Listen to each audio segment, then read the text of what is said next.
you could see like a really awesome artist using, a cheap $200 tattoo machine, and they can still rock out the same quality as $1,000 machine. That one day I was like, man, I have to draw a dragon for tomorrow, and like I'm beat down. And he was like, no, bro, you get to draw a dragon for tomorrow. Like, a lot of people don't have this opportunity. That's good, man. Yeah, he was like, you get to do this, man. You get to make art. You get. A while back, I tattooed this client, and I told her my dream was to buy like an RV or something to travel around America. She hit me up later, like way later, and was like, hey, you're not gonna believe this. So. See the fucking old school tattoo. Imagínate que tener una persona al lado que en verdad lo apoya a uno también y que quiere salir con madre. I never had to build mine. I never had to fucking build my own needles and shit. I feel like you went through that old school process. Esa parte viendo yo por eso solo, marica. Hey, what's up, people? We're here once again at Select Tattoo Live. Today we have Danny in the house. Hi. We also have Siani. What's up? We call him around here. We call him Optimus Prime. God damn it! And we have a special guest today. Yo, what up, man? What up? So, Danny, what are we gonna talk about today? Well, we're gonna get to know our guest artists a little bit more. Kind of Nice. talk about your background a little bit, what kind of shops you've worked in, what kind of shop you want to be in, and kind of like your lifestyle with tattooing. So, Hell take it yeah! away. It's been a long journey. Yeah. Okay. So yeah, my name is Joe Campos at Joe Campos Tattoos on Instagram. I've been tattooing in November. It'll be 8 years. I first started off doing the regular traditional stuff, and it's funny because I learned from two artists that were realism artists, and so I knew how to do it. I just don't have the attention span. I get bored after like 3 hours. I'm like, man. It's all the little I want to details. go home. the little shake. Oh, Yeah, for yeah. sure. Yeah, it's very impressive and it's fun. Maybe I'll pick it back up or try to integrate it into my current style. Mm-hmm. But yeah. So now I mainly do neo-traditional, little smaller hand-sized pieces, medium-sized pieces. I feel like I'm still constantly learning. Just when I think I have something down, I'll see something new in the art world and be like, man, now I want to incorporate that, and just like slowly build my style. Even after 8 years, I feel like I'm still like progressing and learning and growing, and I don't have like a signature style. I mean, whenever I'm in a shop, you can look at everyone else's work and look at mine and see mine. Like you'll be able to tell who I am. But I personally I don't feel like I'm where I'm supposed to be yet. Mm-hmm. That's kind of floating. I think that's good. I feel like if you become too happy at where you're at, then you become stagnant. You lose that opportunity to keep growing as an artist. Yeah, I know some watercolor dudes who like the first couple of years they were like, hell yeah, this is great. I'm staying busy, yada yada. And now they're like, I hate watercolor. I don't want to do this anymore. Like they're just like burned out, but now they're pigeonholed into that style, and like that's all they get requests for, so that's all they're gonna do. Yeah, I think that's one thing that I was taught in my apprenticeship was to be versatile and like be able to apply yourself in different ways, so that way you don't get stuck to a style. Because when you start posting something on your Instagram, like fine line, for example, let's say, oh, you did really good on this fine line piece and you post it, well, you're going to start getting more of that, and then it's not going to stop from there. So I feel like you have to be a little selective with what you put out there for people to see, because then you get tied into it and then you get stuck in it for a few years, and then you kind of spiral down from there and burn out from it. Absolutely. I mean, that comes with the time that you put in, I feel like. Because like apprenticing, like you're starting out, you have no choice but to you have to post everything. Yeah. Like you're just starting out, like you have no room or space to be like, oh, I want to be this picky, this is what I want to work on. Like if it's super fine line, you got to post it. If it's like, it doesn't matter, you got to learn until you start growing, and like you said, like you start developing that style and that signature, what you want to actually start working on, and people start seeing that. I only know one artist that like hit the ground running right out of her apprenticeship. It's Anna over at Pristine. I worked with her for a little bit, but like as day one, she was a badass, and she still currently is like the sickest work. And she found her style immediately, and she's staying busy. Like it's just everything lined up perfectly for her. But she worked hard to get there, obviously. Yeah. But like she like just hit the ground running. I've always been so jealous that she already like has a style and like figured it out. Like, and I'm still learning. Sometimes it's luck of the draw with some people, man. Like some people have to work harder than others to get there. Oh yeah. But I mean, some people are just naturally like gifted with that. Even prior to tattooing, she was already like an amazing paper and pencil artist.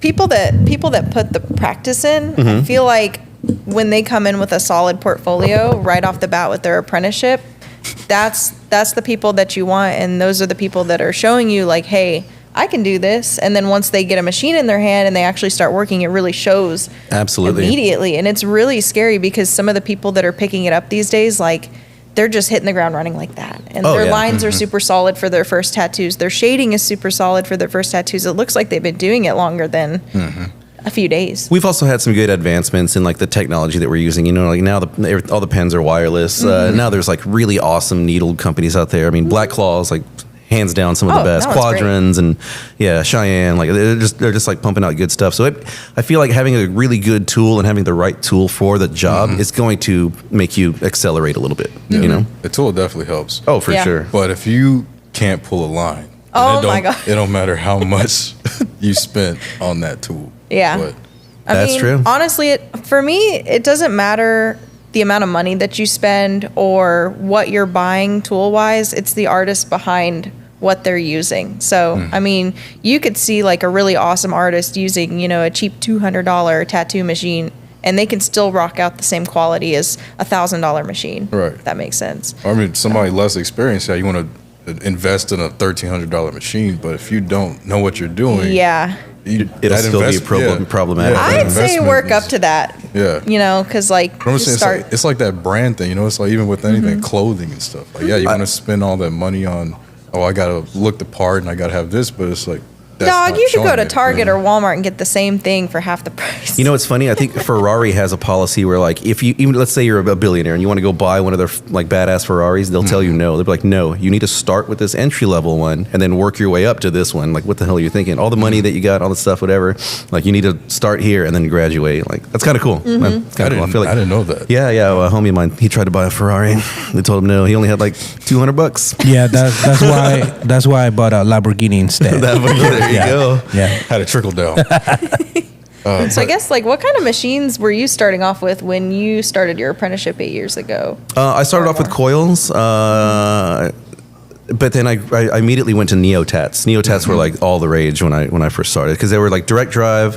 I just get right in the skin. They're hella cheap. Yeah, and do y'all remember that tattoo supply place in Arlington off of like Cooper Road? What was that place called? Unimax. Unimax, yeah, dude. okay. I threw down money at Unimax.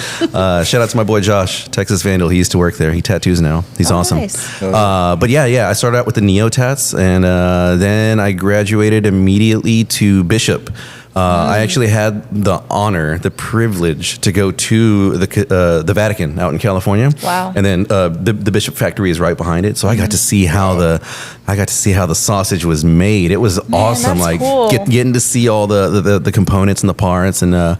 Yeah, the owner like is very meticulous, and he wants to make sure all his machinery is running very smoothly. And he was like, "Man, you got to check this thing out. It's this new thing I'm working on. It's called the Bishop Wand." And I was like, "What?" I got to like hold it and check it out. He's like, "Yeah, it's going to be in like a 2.5 stroke. There's one in a 3 and one in a 4 stroke, and I think now they have a 5." Yeah, they do. But yeah, it just blew my mind. They're like that fucking big. Like, So you saw the development. yeah, they before weren't it even- was even out. They weren't That's even cool, out man. yet. Also, when I walked in, there was this dude getting tattooed. His name was Ryan Scheckler. He's like an old pro skater. That was kind of cool. There's a guy named Mr. Trojan. I don't know if you know Yeah. Trojan. Oh, He yeah. works there. I got to meet him, shake his hand, look at his process. Man, that Yeah, dude, it was wild. There's a room that's dedicated just to Travis Barker having a drum set there. So like in between getting tatted, he'll like just pump out a couple of riffs and then get Wow. right back to getting tatted. Like it was pretty cool. I didn't get to meet Travis, but I got to see the room and whatnot. Yeah. But yeah. Sorry, I went off on a tangent there. Oh, Anyway, no, the you're answer, Boy, Bishop. reminiscing. It's like wineries and distilleries. You get the tours. You get to kind of learn about how they make their stuff. Oh Same yeah, thing. it was Yeah. super cool. And seeing all the Bishop needles, the Da Vinci's that were coming. The Da Vinci's weren't even really out yet. And he was like, "Yeah, dude, this is the new product. I got to hold it and check it out and see how it's made." And all the ink ease stuff is also out there. Like kind of all the same. Like it's not. I don't know if it's I don't want to say it's the same company, but they're all in cahoots. Yeah. But yeah, I got to see like a wall full of ink ease stuff and all that ink ease brand products. Like Oh, dude, that's so cool. oh yeah, they gave me a little goodie bag to come back to Dallas Aw. with. I got to try a bunch of different stuff. But yeah, I hope to go out there and do a guest spot. That's what I want to try to do in the warmer months. It's like near the Orange County area. Oh, okay. Yeah, I used to live out there when I was like a little baby. I don't remember it, Yeah. but my parents do. They're California watching. They is know. cool. California is awesome. I didn't realize how cold the ocean was. Yeah. Like you get out there, you think you're gonna go swim and whatnot. Like no, it's like 60. It's like a cold plunge. When did we go? What? To what? California? Yeah. I think it was October. Man, Yeah. it was cold as shit. Damn. We went. I took my dog to the beach because she road tripped with us out there because we were supposed to be doing guest spots and stuff. And it was cold. It was misty. I was like, this doesn't really feel like sunny California. yeah, Like that's it funny. was It's really Wrong weird. time of the year. But Yeah. what was the name of the shop? The Vatican. The Vatican. Yeah, it's Okay. like all these badass tattooers. I wish I could remember everyone's names. You know, like I'm sure I have them all on Instagram. I can find them. But yeah, the Mr. Vatican. Trojan was like Dimitri, like number one. What did you said? Like I didn't know any of that tight 3 stuff was possible. He does like full ass pieces he's using an mastered. extra tight 3 and like he's got it all crazy. down. Like and he'll just use that one needle and like a bishop, one of the bishop wands. What's crazy? Have you seen any of his older like when he used to use mags like for smooth shading, like his older work, and you see like how it's progressed to like he's moved and evolved more towards the For three. for And it's sure. like, you can see that difference. Oh, for sure. Yeah, it's just such a cool technique. Like such a really cool technique. I'm using the Cheyenne Soul Terra Unlimiteds now. Like Okay. those are the super bad. Soul Terra, or Soul Nova. I can't. No, it's Soul Terra. The Soul Terra Unlimited, dude. Those machines are badass. Like, Okay. I've got a 4-stroke and the 3.5, and they're amazing machines, dude. Yeah, even their needles. Like I've always loved the Cheyenne needles. I've never used the Cheyenne, and I've heard. I mean, everyone has preference. So of course, Yeah. like I've heard people have the good reviews for Cheyenne needles, and then some people didn't really care for them. So it's like, Oh, that's yeah. why there's so many Everything's brands. personal preference, Yeah, it's yeah. whatever you like. So Yeah. I wanted to ask. So you say you do neo traditional, Mm-hmm. basically. Can I ask? What was your art background before getting into tattooing? Was that something like your style that you kind of did? Yeah, I mean, I had only been drawing for maybe a year before I actually got my apprenticeship. I didn't start drawing until I was like 26, 27, somewhere around there. I thought I was going to do regular flat traditional, but I found myself like sitting there being like, man, this is kind of boring. Let me just add some like shading and some more depth and dimension and kind of like just doctor it up a little bit more. Like go a little bit more of the extra mile. Break out of the traditional color palettes too. Exactly. Yeah. Yeah. I love like more muted tones. I mean, I use the solid ink and they have like a muted earth tone set that's phenomenal. Oh yeah. I love it. I love it. And yeah, so I didn't want to use bright Ferrari red and like, See, that's yellow, me. bumblebee yellow. Like, Yeah. no, I'll use like a mustard tone instead of using a yellow and I mean, those are caramel, nice colors. yeah. They heal so Yeah. nice in the skin. They do. Too, so. for sure. I just feel like they're not as visually striking as like, like just like regular red, regular yellow, regular green. Like it calms it down a little bit. But what led me to Neotrad is, I just thought that regular traditional was kind of lacked a little bit of depth, and but if you do it well, like precision wise, it's phenomenal. My buddy Nari, he works at Pristine, the sickest traditional tattooer I've ever seen, and but his precision is fire. So like Right. when you do it right like that, it's awesome. But that just wasn't my vibe, wasn't my thing. I get that. Yeah. I mean, I'm not a traditional artist, but I do like it. I mean, it's the foundation, and I understand it. Like you said, when you execute it so well, I'd be like, that looks fantastic. I can't say anything bad about it. Because there's Yeah. the 3 fundamentals. You have the smooth shading, solid line, saturated color. And mean, those yeah. are like That's it. basically That's all you for need. tattooing in general. One thing that I enjoy about it too is that you have to draw it. Like you start with not pencil and paper, but blank canvas, and then just kind of go.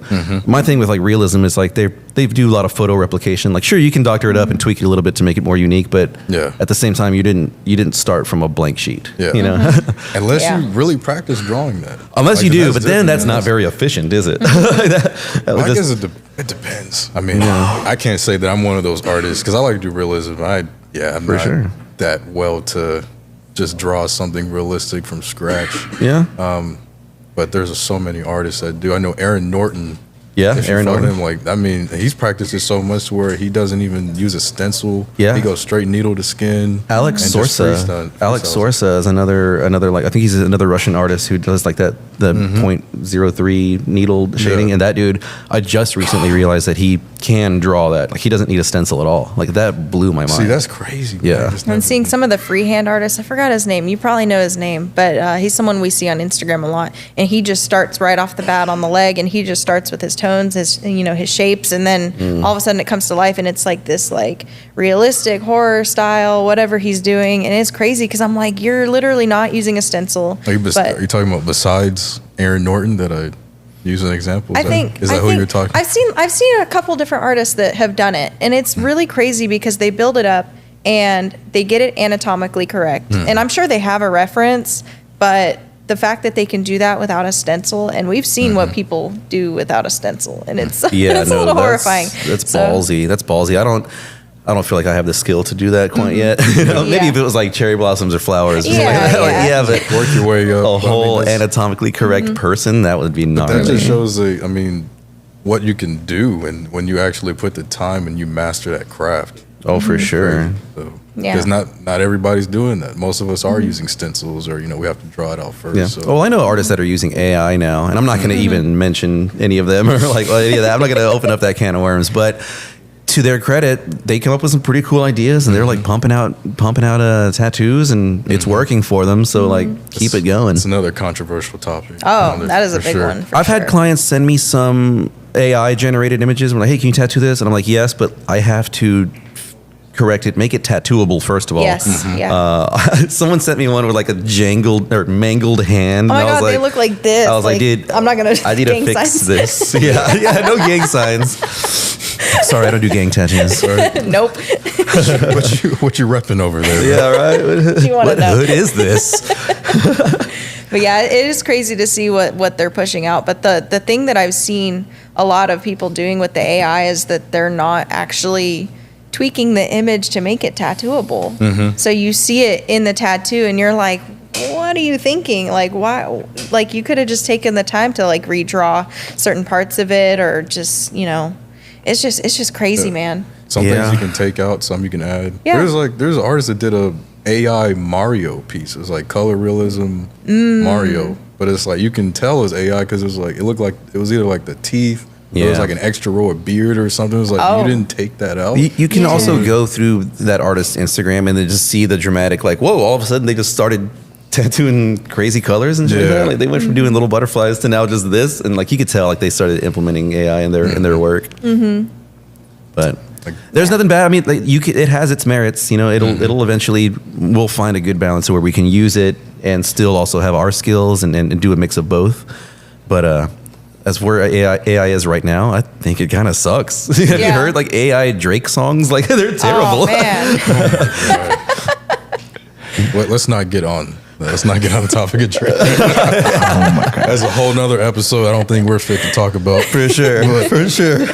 But I mean, the reason, when I asked you, your art background, because at least for me personally, what I've noticed with a lot of tattoo artists is that based on what they tattoo, you kind of, you understand where they came from and their art background. They kind of had the similarity. So it's like where they came from, they start implementing that into their tattoos and their styles. Like I know with, Jose, like, he has, graffiti background and graphics arts, and you can see that in his tattoos. Like there's no questioning.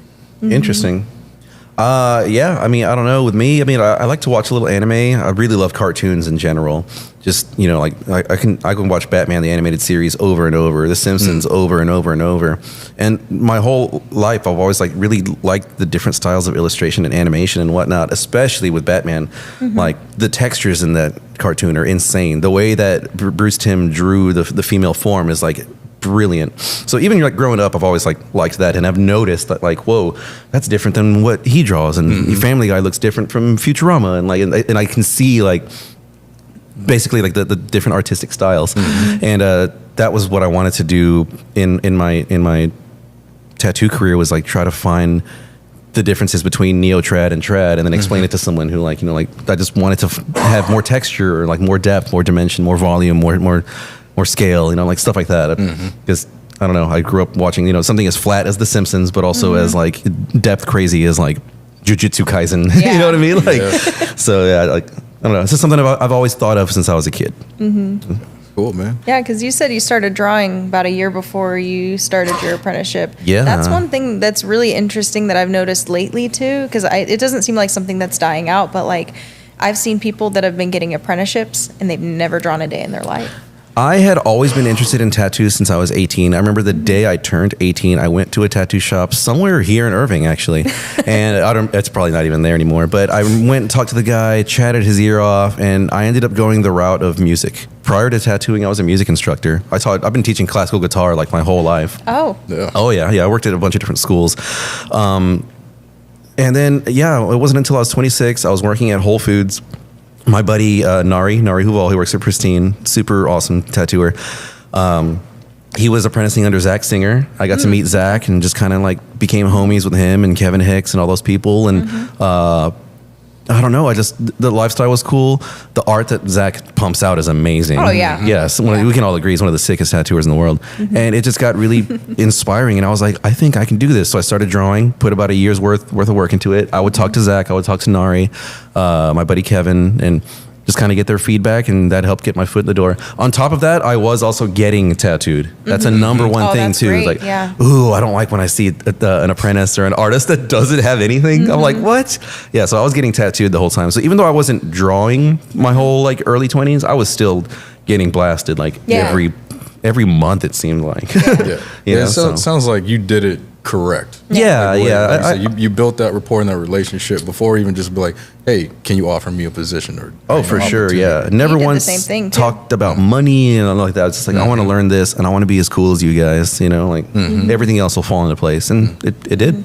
Yeah. I think that's something that people need to understand. Like, see, a lot of people saying the industry is being saturated, but well, you guys already had an episode talking about stuff like that.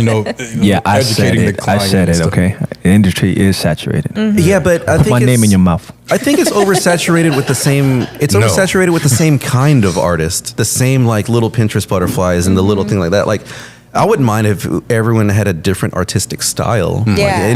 Like, then it would be super rad. But I just think it's a lot of the same repetition, the same repetitive stuff, and like I don't know, that gets a little boring to me. Well, Like, unfortunately, that comes with, this day and age and bandwagoning and trends. Yeah. People are seeing what's popular on Pinterest and they want what somebody else has. They don't want something original. They see it on this person and they're like, I have to have that. Like, I need to. So they come in and they tell you, hey, I want this, and I want this exactly as is. And it's like, well, great. It's such a double-edged sword because I feel like people should stop using Instagram and Pinterest and TikTok as a sort of reference.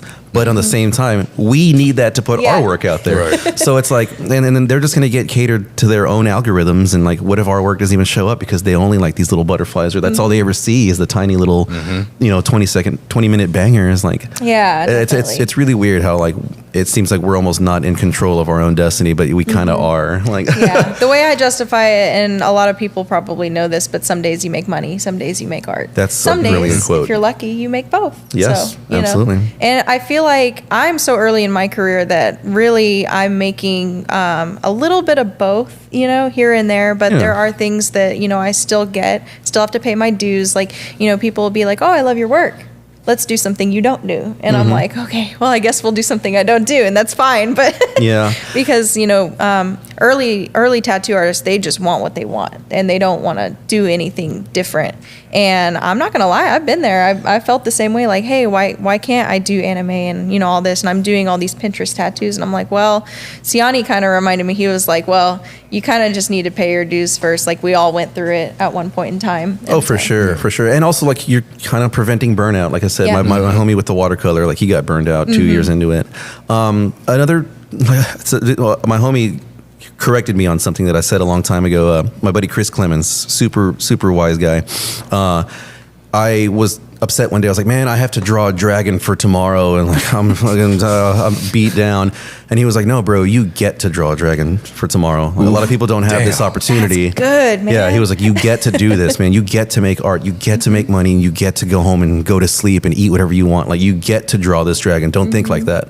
And I was like, fuck, you're right. Like, I'm so sorry that I even said that. Like, I'm not above anyone. Yeah. I'm not above any of that. Like, so next time you feel like you kind of burnt out, like, I have to do this Pinterest thing, I have to do that. Like, no, you get to. Yeah. You get to. And start Definitely. using You know? that. For I know, sure. yeah, that's For sure. great. Good. Because it's like, well, you could either be doing that, or you could be in no hate to anybody that does anything like this, but you could be cashiering, or you. Oh, for sure. Because Yeah. I have respect for that because I did that for a while. Oh, I'm not going to go back to dancing for my uncle's friends. Damn it. I mean, I mean, no. Making 500 an hour. 500. Hey, they got some money. They're spending 500 on you for dancing, man. Also, pretty good dancer. It's definitely one of those humbling experiences, though. Like, Yeah, you get definitely to have a this- perspective shifts. And you know what helps too is traveling. Yeah. Like doing the travel Yeah. gigs. Like I'll go to other shops and like it's really weird. I've been to some shops and I'm like, I've only been doing this for X amount of time and I only have the skills that I have, right? But there's people that are like, it's weird. They they look up to me or they're like, dude, you worked at Rebel Muse? Like you worked with Liz Cook and Danny Elliott and all those people? Like, hell yeah. Like teach me all this shit. And I'm like, well, I'm not to their level. Yeah, those guys yeah. are gods, but I'll show you what I learned from them. And like, that's a cool feeling too, because I'm like, wow, I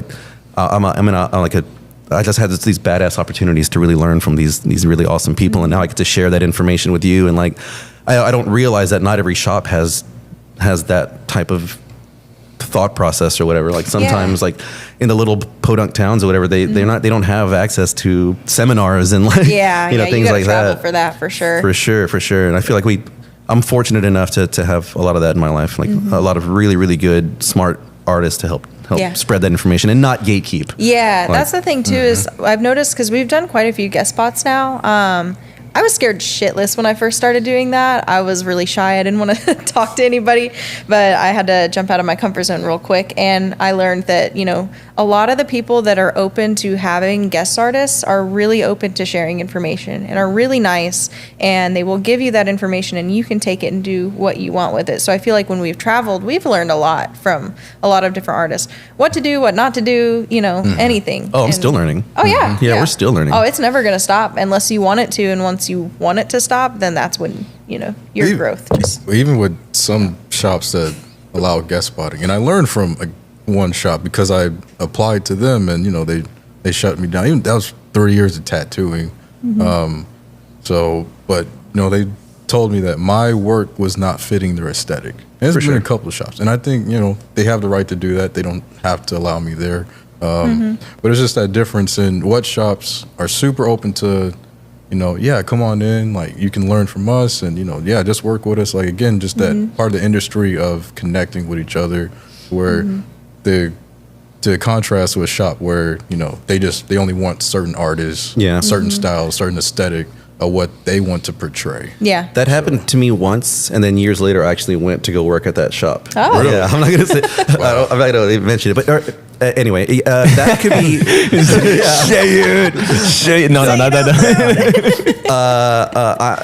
That could be a humbling experience in itself, having that rejection, because it'll either make you want to quit or make you be like, okay, well, how do I step up my fucking game? How do I get better? And blah, blah, blah. Exactly. And it sounds like you stepped up your game and blah, blah, blah. So you should probably reach back out to that shop, try it again, be like, hey, how do you like me now? Yeah. You know what I mean? That'd Come be back and interesting. really show them. I never thought about it. Neither It's like that Absolutely. cool little quote, whenever they say it's like, whenever somebody shuts the door on you, right? Cool. Thank you. Go do your thing. kick Come the I back. was gonna say kick it down, but Damn it! I regress. I was gonna say come back and buy the whole building, but I mean, I was like same thing. I was like, dang it. that's way better. I like that. Yeah. Y'all are aggressive people. I gotta tell Oh, you. my bad, bro. I came with the eviction notice and everything.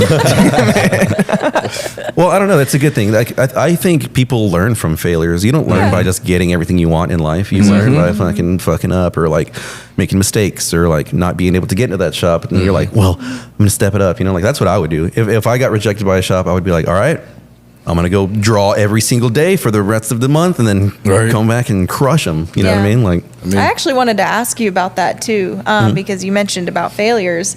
Have you had, times in your career where you felt like, I fucked this up and I'm really upset about this and I'm going to take this and learn from it? Or once, yeah, I mean, not in a tattoo because like I have to do everything I can to put all these safeguards in place to make sure that this tattoo doesn't get fucked up. You know what I mean? I can only think of one instance, and it was at the very beginning, and I did Roman numerals in this guy's chest, crushed it. Then his wife, best Roman numerals in town. And then I did his wife, but she was a little bit more endowed than he was, obviously.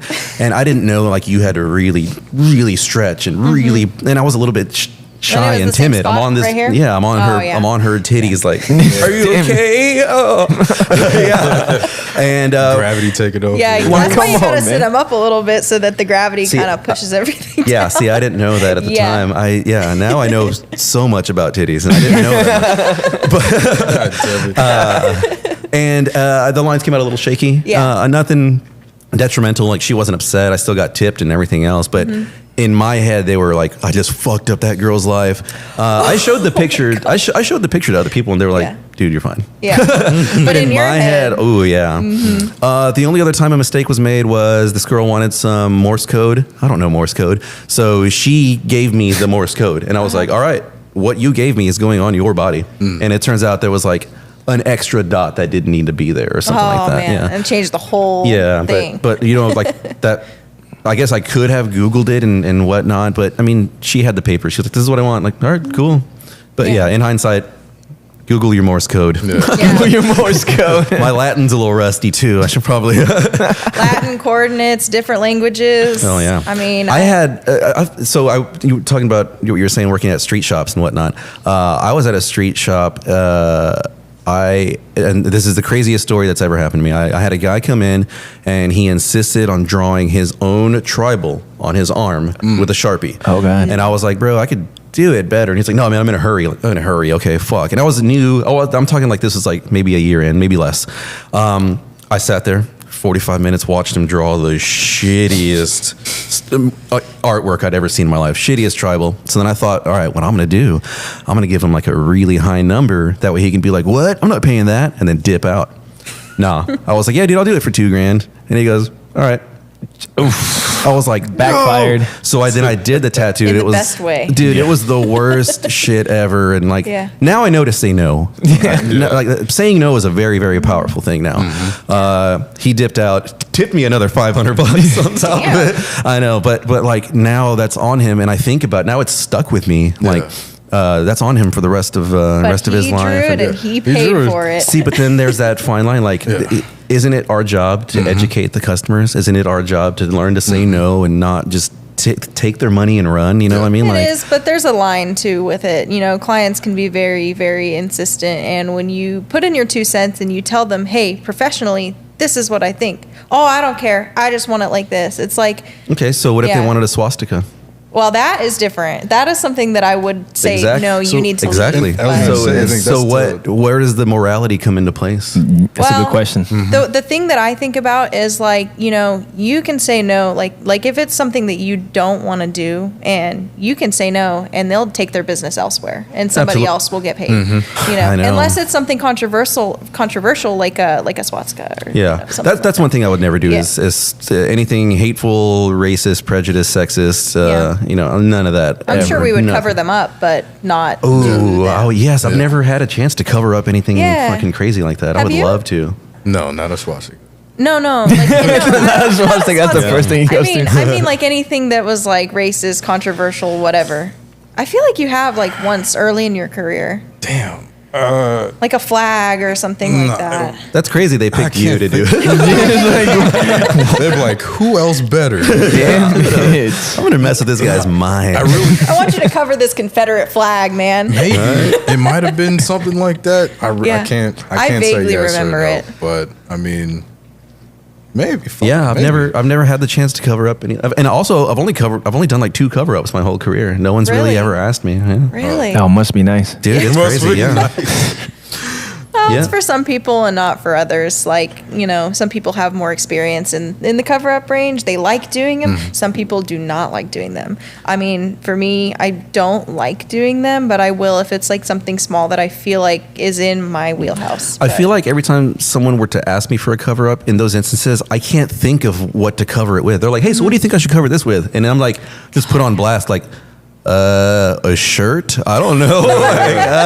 I'm not very creative in that moment. Like, I'll need a little bit of time to stew on it and think about it before I feel like, oh, this is going to work, or this would look good. And all my homies, though, they'll think of cool shit right away. Like, oh, you put an eagle on there. Oh, you do a rose. Oh, you do this. Like and I'm like, what? man. I don't see it. Like, what? Okay. I mean, you can, as the artist, you can come up with something, but then you can come up with something that they might not even like. Oh, Yeah. for sure. Like, oh yeah, we can throw like a badass skull on there, but they might not want a skull. That's Yeah. why So, you got to get to know them first and kind of I always ask them them like, well, what do you want? Have you done any research? You know, what kind of things do you like? And then Yeah. it's like, you know, sitting down and talking with them. Then maybe both of you can come to an agreement and be like, okay, we can do this. Like, this is what you want, and this is what will work. Because I think that's part of educating the client as well. For sure. It's tattooing cover-ups. It's not a magic trick. We have to work with the design, whatever it is. If you know, if it's big, if it's dark, you know. So it's just like we have to be able to figure out what we can do with it. Or if you got to do laser, then you got to do laser. I always recommend at least one session of laser just to lighten it up, and then your options are a little bit more open. You know?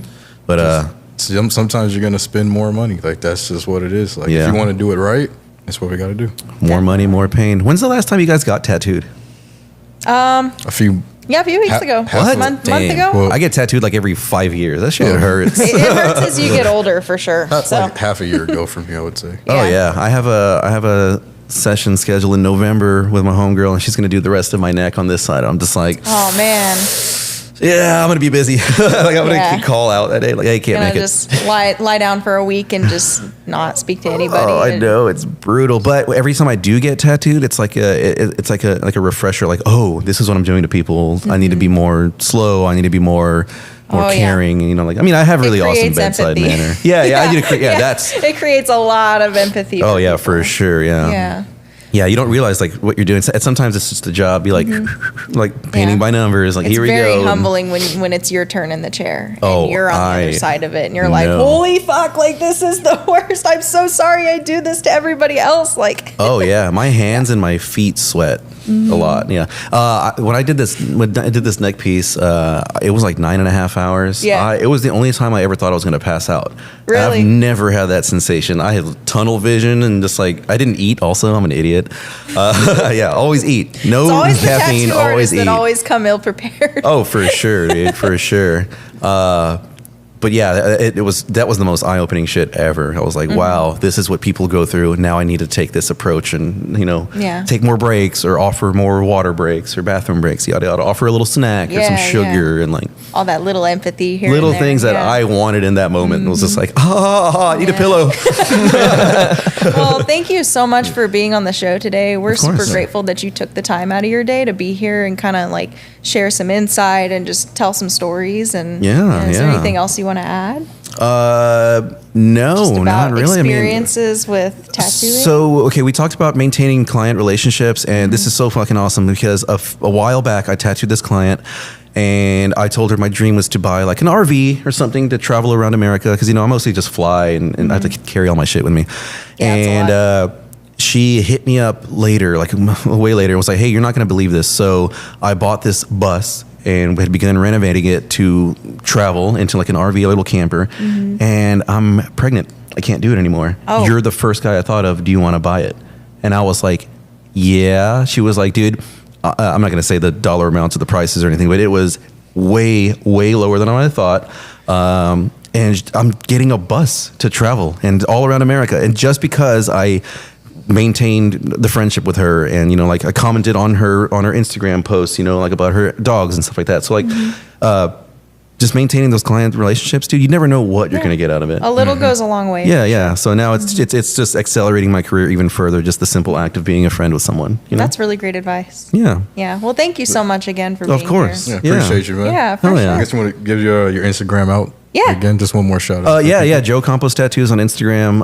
It's probably going to be Joe Campos Tattoos on TikTok once I get off my ass and make a we figure it TikTok.